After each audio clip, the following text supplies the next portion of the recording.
விருச்சிக ராசி நேயர்களே, நல்லது நடக்கக்கூடிய அற்புதமான தினமாக இன்றைய தினம் உண்டு. ஒவ்வொரு விஷயத்திலையும் நீங்கள் பார்த்து பார்த்து பார்த்து பார்த்து ஒவ்வொரு காரியத்தை பண்ணுவீங்க. அப்படி பார்த்து பார்த்து பண்ணாலும் இவ்வளோ பிரச்சனைகள் வருது. பார்த்து பார்த்து கவனிச்சாலும் இவ்வளோ ப்ராப்ளம் வருது. பார்த்து பார்த்து ஒரு விஷயம் பண்ணாலும் இவ்வளோ டென்ஷன் ஆகுது.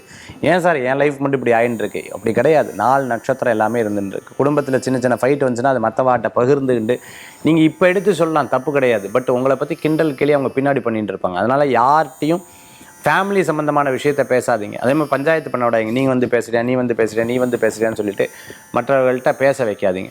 அவங்க நிர்ணயிக்கிறது அவ்வளோ விசேஷமாக இருக்கும். உங்ககிட்டையும் பேசுவாங்க, அவங்ககிட்டையும் பேசி சண்டையை மூட்டி விட்டுருவோம். அதில் நான் ரொம்ப கேர்ஃபுல்லாக இருக்கணும். அதனால் குடும்ப விஷயங்களையும் குடும்பத்தில் இருக்கிற நபர்களை பற்றி வெளியில் சொல்வதை தவிர்த்து கொள்வது நல்லது. மற்ற ஆறுதல் சொல்கிறாங்கன்னு நினச்சிட்டு அவங்ககிட்ட எல்லாத்தையும் சொல்லுவீங்க. பின்னாடி அவங்களாலேயே பெரிய பிரச்சனை வரத்துக்குண்டான வாய்ப்புகள் நிறையா இருக்குது.